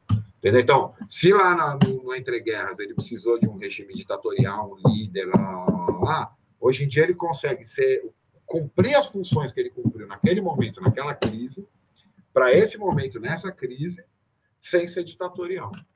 É como a ditadura no Brasil, entendeu? Acho que é o Thales Absaber, numa coletânea que foi publicada já faz um tempo pela Boitempo, organizada pelo professor Edson Teres e o professor Vladimir Safatli, O texto do Aziz Absaber é muito interessante, porque ele fala do Aziz, não, o filho dele, o Thales Absaber. A pergunta é o que resta da ditadura, né? Que vinha na linha da pergunta do Agamben sobre o que resta de Auschwitz. E aí a resposta dele é ótima. Hoje, no Brasil, o que resta da ditadura? Tudo menos a ditadura. Tudo menos a ditadura. Pode crer. Interessante mesmo. Não, eu ia comentar que em meio a o que vocês estavam discutindo aí do liberalismo e tal, tem um componente atual que a gente percebe assim em outros países, alguns governantes tomando atitudes contra o neoliberalismo, o liberalismo, que é o componente da própria pandemia, né? Ele meio que escancarou qual que é a função do Estado, até uma função assim, qualquer liberal clássico que você for analisar, que é a função da proteção. Num meio caótico, assim. Só que aqui no Brasil ela tem uma característica interessante, que há uma espécie de negação mesmo, né? Ao contrário de você utilizar, você pega nos Estados Unidos, lá o cara retira 40 bi, 50 bi para fazer ajuda de emergência e tal, e aqui não. Aqui você fala, mas eu acho que não é por negação, viu? Eu não acho que é negação. O que ele tem é uma gestão mortal disso aí mesmo. Acho que ele memetiza essa história de que, assim, tem uma parcela da... Ele falou isso, o Bolsonaro falou isso. Tem uma parcela da população que vai morrer, foda-se, paciência, e daí? É o destino, né? Ele falou que é o destino, é bizarro. Que é o que nos espera, como povo do terceiro mundo. Nem se usa mais esse termo. Não, eu ia fazer só um comentário. Fala aí, Osmar, que a gente precisa fechar o bloco. Eu vou fazer o comentário e a pergunta. Eu acabei já, eu não consigo mais falar, eu falei demais. Tô cansado pra caralho. Já deu o bug, né? O famoso bug. Já tô assim. Eu ia fazer o comentário que você comentou. Você comentou da religião, e no podcast retrasado, eu destaquei até no início como o capitalismo ele opera também como uma religião, né? Onde o mercado é praticamente Deus. E a gente vê até na nomenclatura um certo animismo, né? Você mencionou o misticismo, está muito eivado aí até nas correntes da academia, alguns movimentos de esquerda, assim, de esoterismo está bem na moda e tal. Do tipo assim, o que o mercado quer? Como se o mercado fosse um ente você troca um ente específico. Por Deus, dá na mesma. Dá na mesma. Exatamente. Então, assim, a religião, ela opera, assim, o capitalismo é uma espécie de religião. Ele é, lógico, um modo de produção e de circulação muito específico de mercadorias, mas, assim, até no Capital, lá, a gente vê o Marx descrevendo o fetichismo, a noção mágica do dinheiro. Ele é assim, pulverizado de noções religiosas. Você conhece o texto do Benjamin, que chama justamente Capitalismo como Religião? Eu conheço, mas não o li, assim, eu conheço de nome. Cara, acho que o Michel Louvi reorganizou num livrinho pequeno da Boitempo que chama Capitalismo como Religião. Vale a pena, tem tudo a ver com o que você está falando. Sim. Mas aí a minha pergunta, que eu acho que seria interessante, a gente até para encaminhar o fim do primeiro bloco, e se você puder responder já no início do segundo bloco, é que vocês estavam comentando, você comentou bastante de maio de 68, e me parece, assim, pelo menos escutando, que há uma mudança na crítica ao fascismo. Parece que, assim, antes tinha um aspecto macropolítico e agora tem um aspecto micropolítico, né? Isso. Peraí, que quase caiu aqui o celular. Isso. E, assim, como eu sou psicólogo e tal, me interessa muito essa questão da formalização e a produção de subjetividades, né? Parece que o fascismo, a gente está como a gente estava mencionando no podcast, né, o texto do Foucault, ele parece que ele tem um chamado quase que interno, uma vontade que a gente tem de unidade, né? Tem um professor da USP, o Dunker, ele comenta no livro dele lá do Mal-Estar, Sofrimento e Sintoma, como a gente vive entre muros numa lógica do condomínio, né?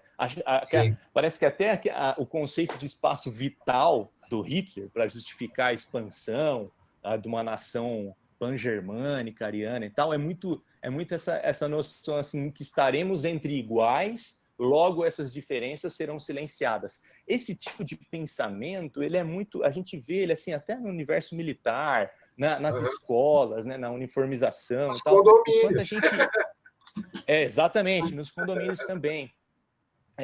O Dunker até chama, né, da lógica do condomínio.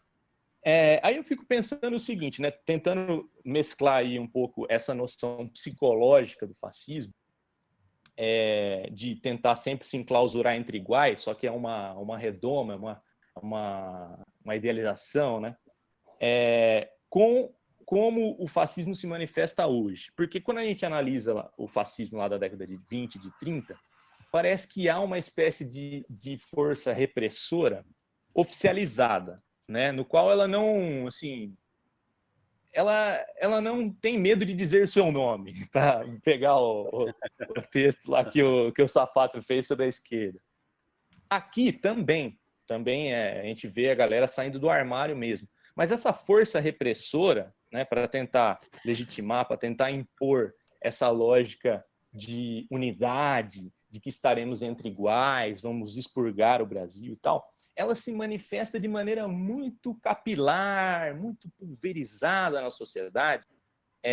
Eu gostaria de perguntar para você, assim, pensando aí que você estuda de democracia securitária e tudo mais, que tipo de embate poderíamos fazer em relação a essa força repressora e por que a gente tem uma dificuldade imensa, quase que um discurso, até dentro do ambiente acadêmico e de alguns debates de esquerda, de conceituar o uso da violência para a legitimação de certos projetos, né? Então, como que essa violência, essa força repressora se manifesta nos dias de hoje, que vocês tocaram aí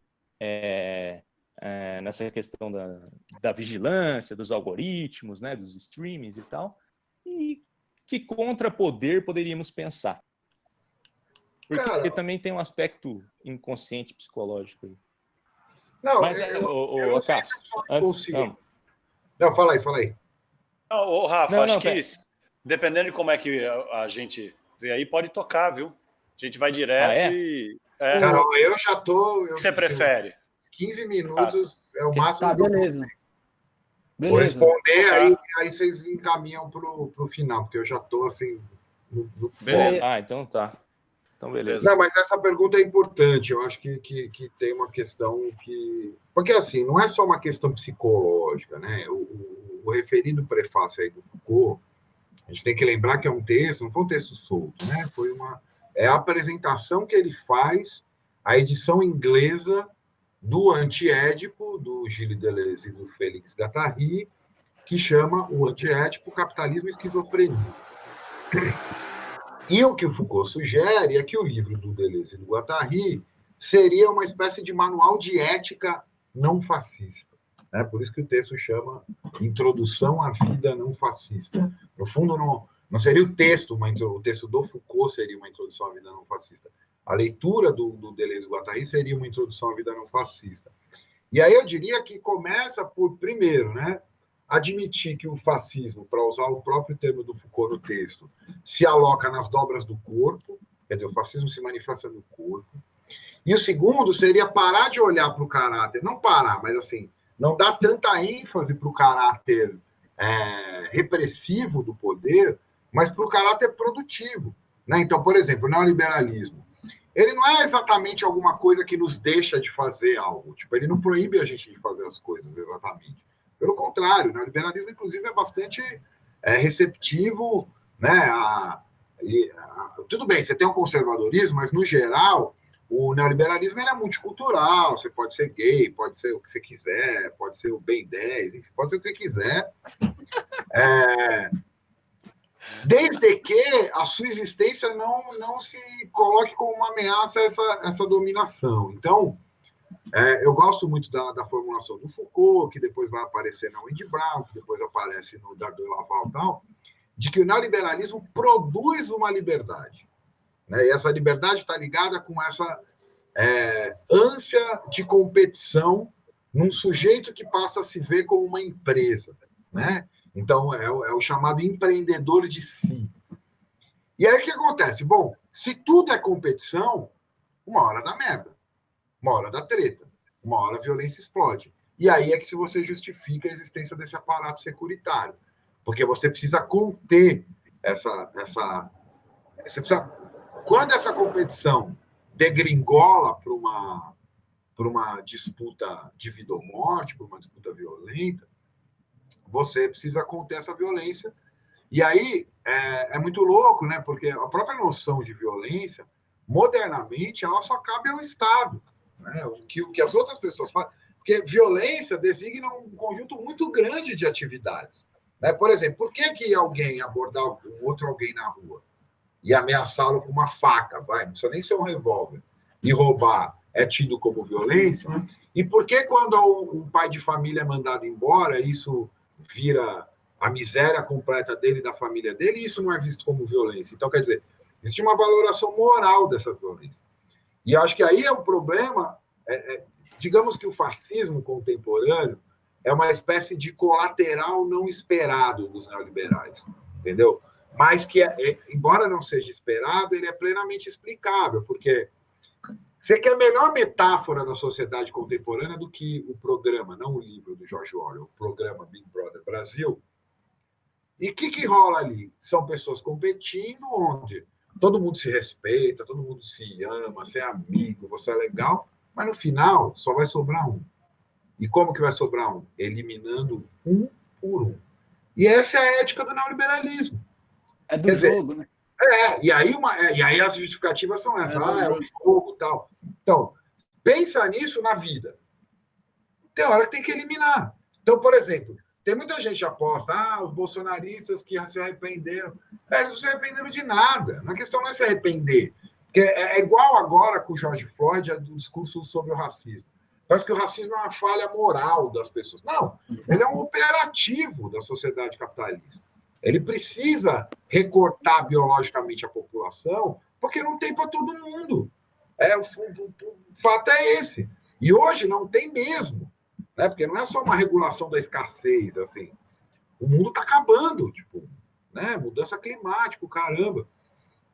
Então, acho que produzir uma resistência a isso, a partir disso que eu acabei de dizer, é produzir uma vida a outra, cara. É recusar ser o empreendedor de si, é recusar viver essa competição maluca. O chefe líder revolucionário leninista vai dizer que isso é uma bobagem pós-moderna? Bom, ele pode até dizer, mas eu acho que eu vou um pouquinho mais longe com isso que eu estou pensando do que ele. Acho. Entendeu? Porque, no fundo, o que é o fascismo contemporâneo, né? Para fechar essa história? É uma forma de vida que quer se afirmar contra todas as outras. Então, quando o Bolsonaro fala cidadão de bem, o brasileiro, o cristão, ele está dizendo, só uma forma de vida interessa, as outras é pau. E é isso que a gente tem vivido. Então, idem para a questão da pandemia. Olha, tem gente aí que não pode fazer distanciamento social, tá ok? Então deixa a galera na rua pegando Covid e morrendo. Você até resolve uma parte do problema da Previdência nessa história. E outra, né? Você pode ser preso. Essa afirmação. Nossa, vai na estrela. Só para falar uma coisinha. Vai lá. Só para complementar o que ele falou. E aí, nesse sentido, você pode ser preto, mas não antirracista. Você pode ser gay, mas não pode ser militante pelo direito e da visibilidade. Você pode ser ateu, mas você não pode falar disso, né? Porque é o modo de vida. Porque, assim, não é um essencialismo. Entendeu? Então, é um jeito também de você sair desse campo identitário, que é próprio do neoliberalismo, né? As identidades, elas são um jogo liberal, né? Eu costumo brincar que identidade é o que a polícia te pede quando te para, né? Cadê sua identidade? Né? E aí, se você está dentro... Bom, vou pegar o caso de relacionamentos homoafetivos. Se você é gay, mas você não tem um comportamento escandaloso, você casa bonitinho com o seu companheiro, e você é um cara produtivo, beleza. Você pode dar o cu à vontade. O máximo que você vai ter é uma piadinha aqui e ali. Não, estou dizendo do ponto de vista social. Sim, eu entendi. Algum preconceito, tá? Mas vamos lá, mesmo com esse bolsonarismo todo, os próprios movimentos, criaram, digamos, uma tolerância maior. Bem ou mal, é meio paradoxal o que a gente vive. Embora exista esse ultraconservadorismo, é mais fácil ser gay hoje do que era 50 anos atrás. Né? A coisa tipo, meio que avançou. Né? Aliás, eu acho que até o Gomes Bal que diz isso, né? O movimento social mais bem-sucedido do século XX foi o feminismo, porque ser operário em 1920 e ser operário em 2020 mudou muito pouco em termos da condição que você se encontra, né? Agora, ser mulher em 1920, ser mulher em 2020 mudou pra caramba. Então, eu acho que é um pouco isso, assim. E aí, acho que resistir tem a ver com dois movimentos. Um movimento de deserção, que é assim, eu não estou afim de competir, eu não faço parte disso, o que é muito difícil, porque a lógica da competição atravessa tudo no neoliberalismo. Né? Vai desde competição por like em rede social até, no limite, competição por nicho de mercado. O que faz com que também o capitalismo tenha se tornado cada vez mais o que ele era no começo, um empreendimento de gangsters. Né? Então, hoje em dia, não tem mais o romantismo, né, do, sei lá, o marginal, que não sei o que lá. Pô, o primeiro comando da capital é uma empresa neoliberal, mano, assim, que inclusive lucra produzindo morte de pessoas na periferia. Aliás, eu adoro dizer isso, que, assim, que é para desmontar argumento de conservador que abolicionismo penal é a favor de criminoso. Não é cquestão criminoso por criminoso, o Queiroz é criminoso, enfim. Não é nem essa que está em jogo, mas por quê? Porque essa é a lógica do capitalismo, é a lógica do Big Brother. Elimina, só sobra um. O que eu ia comentar é que quando você falou do fascismo como afirmando uma forma de vida, né, sobre as outras, tem um aspecto fundamental aí que, assim, ele afirma a forma de vida na exclusão das outras também, né? Porque, assim, a disputa ideológica que o pessoal tenta demonizar aí como doutrinação e tal, todo mundo faz. A gente faz quando tá montando esse podcast, os caras que são liberal vão fazer as dele, né? Acho que tem uma diferença fundamental que a gente afirma uma forma de vida, mas uma forma de vida que tem que pensar outras pluralidades, né? O fascismo nem tanto. E quando você estava comentando que o neoliberalismo, até você trouxe o Thales Absabre, e o que resta da ditadura é menos a ditadura, né? Parece assim, hoje você pode ser o que você quiser. E aí, pensando o capitalismo na religião, né? Desde que a estrutura da propriedade privada sagrada, atemporal, não seja cutucada. Então, assim, o cara que vai lá e põe a faca e pega a propriedade de bens pessoais do outro, esse cara é um debate sobre violência. Agora, o exemplo que você deu do rapaz, do pai de família sendo demitido, existe sempre a justificativa de, pô, a demissão foi necessária porque, senão, se não demitir, não vai ter a empresa, não vai ter a propriedade privada, e aí sim por diante. Então, e aí mais gente vai ficar sem emprego.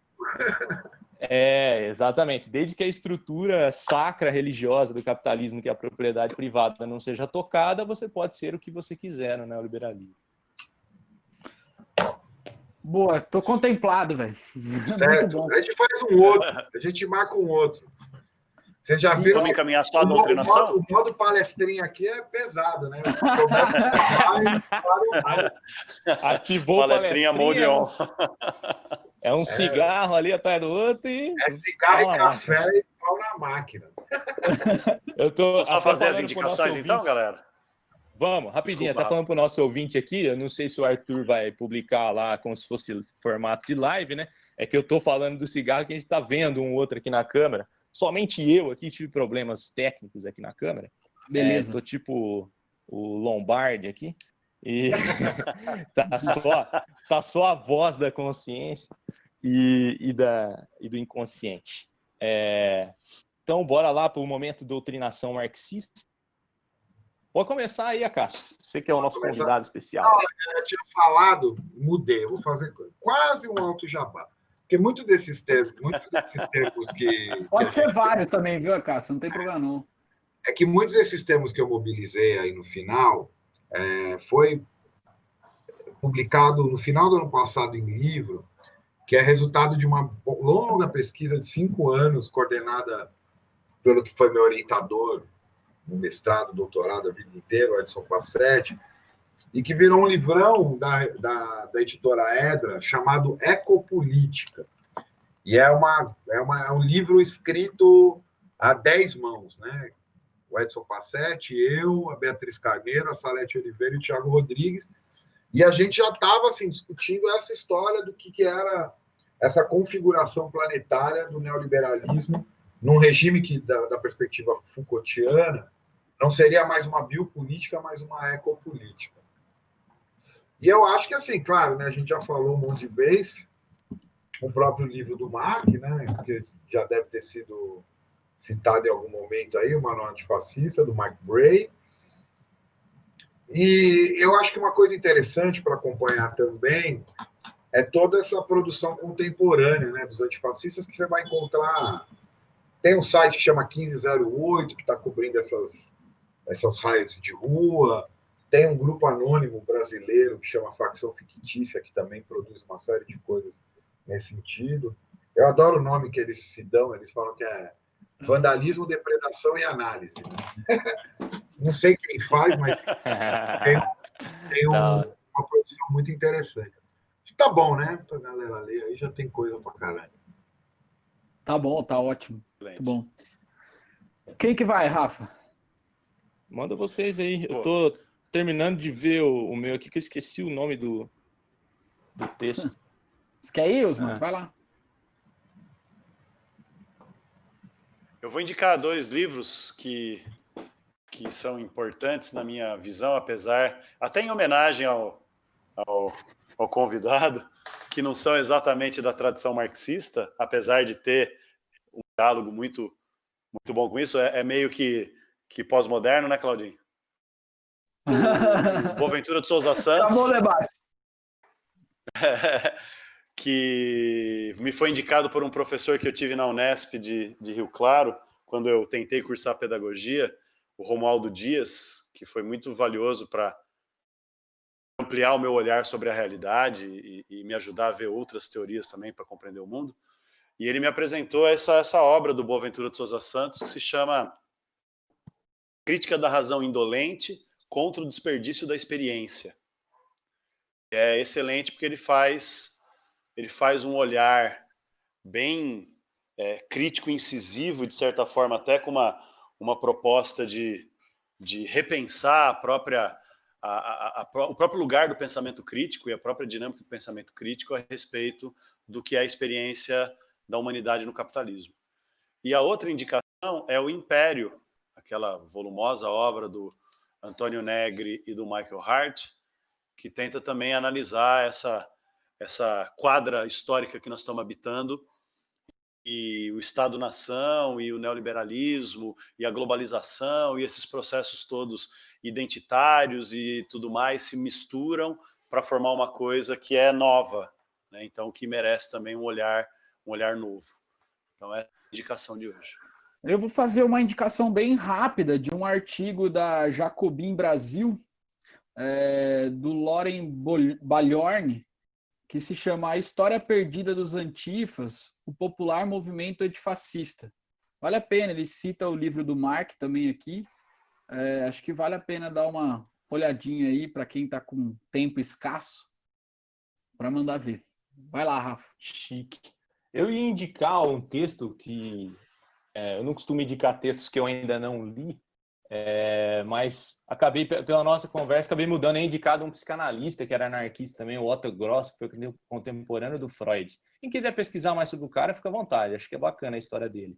Mas enquanto a gente estava conversando, me veio um texto que eu li do Deleuze, cara. Eu nunca li muita coisa do Deleuze, mas esse texto em específico, sabe quando você lê, assim, dá aquela marretada na cabeça, assim, cara? Foi sensacional.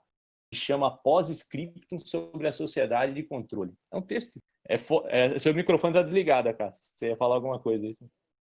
Tem tudo a ver com as coisas que eu falei aqui. É um textaço, meu. É um texto de 4, 5 páginas, mas que dura uma vida inteira. Exatamente. Foi a sensação que eu tive quando eu li, cara. Então fica aí, Deleuze, Pós-Scriptum sobre a Sociedade de Controle. É isso? Todos contemplados? Isso. Valeu. Fechou? Contemplados. Olha, gente, muito obrigado aí pelo acelero aí, eu tô com fome. Né? De boa.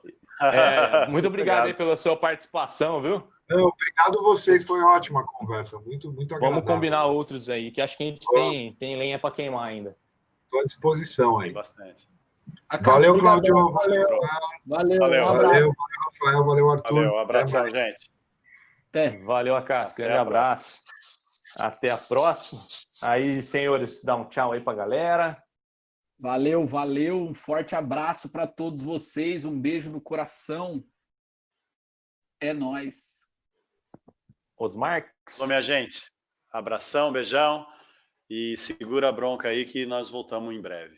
Falou, gente. Exatamente. Muito obrigado a você que teve a paciência e o carinho aí de nos ouvir até agora. Valeu, Arthur. Este foi o Materializando a História e nos vemos na próxima. Tchau.